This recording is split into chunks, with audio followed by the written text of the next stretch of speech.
నిర్మల్ జిల్లా కలెక్టర్ కార్యాలయంలో మంత్రి సీతక్క సమీక్ష నిర్వహించారు. రైతు భరోసా, ఇందిరమ్మ ఆత్మీయ భరోసా, రేషన్ కార్డు, ఇందిరమ్మ ఇళ్లు అంశాలపై అధికారులకు దిశానిర్దేశం చేశారు. నియోజకవర్గాల్లో ఉన్న సమస్యలపై సంబంధిత ఎమ్మెల్యేలు మంత్రికి వివరించారు. వెనుకబడిన జిల్లాను అన్ని రంగాల్లో ముందుంచేందుకు అధికారులు కృషి చేయాలని మంత్రి చెప్పారు.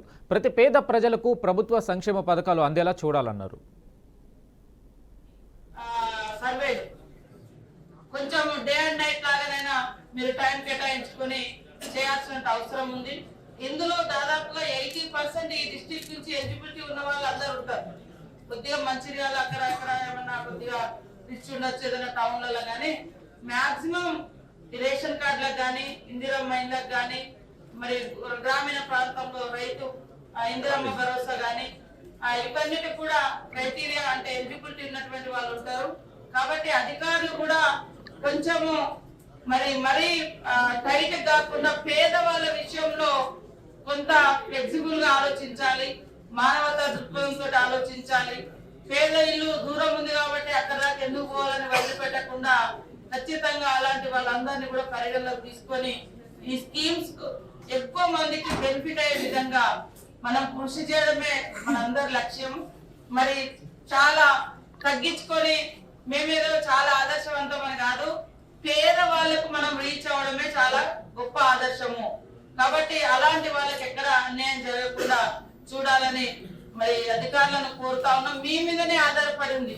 ఒక ఇంటికి రేషన్ కార్డు పోవాలన్నా, ఒక రైతు భరోసా అందాలన్నా, ఒక మరి ఇందిరమ్మ ఇల్లు పోవాలన్నా ఖచ్చితంగా మీరు చేసేటువంటి సర్వే మీద డిపెండ్ అయి ఉంది.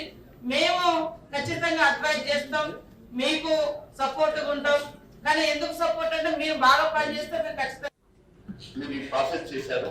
దాంట్లో నుంచి మరి ఎలిజిబిలిటీ క్రైటీరియా ఏ బేసిస్ మీద ఎలిజిబిలిటీ క్రైటీరియా తీసుకున్నారు, ఆ రకంగా నేను ఒక మండలమే చెప్పాను. దాదాపుగా మీరు 17,491 కాస్ట్లీ వెరిఫికేషన్ చేసినట్టుగా ఈ జిల్లాలో మీరు చెప్తా ఉన్నారు.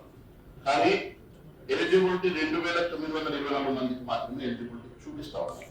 ఇంకా వెరిఫికేషన్ చూపించడం కూడా చూపిస్తా ఉన్నాను. నేను ఒకటి అడుగుతా ఉన్నాను, ఒక జిల్లాలో 65,000 మంది ఇల్లు కావాలని అప్లికేషన్ ఉన్నప్పుడు కేవలం 2,924 మంది మాత్రమే రేషన్ కార్డ్ ఎలిజిబిలిటీ చూపిస్తున్నారంటే ఎక్కడనో మరి మనం చేసినటువంటి ప్రాసెస్ లో ఎక్కడైనా ల్యాప్సెస్ ఉన్నాయా? మరి ఇంకా చాలా మంది, ఎందుకంటే దాదాపు 10 సంవత్సరాల నుంచి కొత్త రేషన్ కార్డ్స్ ఇవ్వలేదు.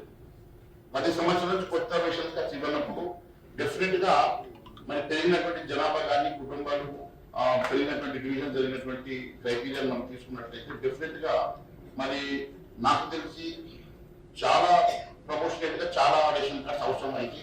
కానీ మరి దయచేసి దాని మీద దృష్టి సారించి, ఎందుకంటే ఇప్పుడు ఈ రేషన్ కార్డు ద్వారా వచ్చేటువంటి బియ్యం ఏదైతే ఉన్నదో అది కేంద్ర ప్రభుత్వం పూర్తిగా ఇస్తా ఉన్నది. కేంద్ర ప్రభుత్వం నుంచి వచ్చేటువంటి అర్హతని మనము ఇక్కడ పేదవారికి అందించడానికి ఖచ్చితంగా మనం రేషన్ కార్డు ద్వారానే అది చేయగలుగుతాం. కాబట్టి మరి ప్రతి ఒక్కరికి రావాల్సినటువంటి 6 కిలోల బియ్యం కానివ్వండి, ఆ రేషన్ కార్డు ద్వారా ఎలిజిబిలిటీ ద్వారా వచ్చేటువంటి మరి సౌకర్యం కానివ్వండి, అది చేయాలంటే రేషన్ కార్డే మరి దానికి గేట్వే. కాబట్టి రేషన్ కార్డు ప్రతి ఒక్కరికి ఖచ్చితంగా వచ్చే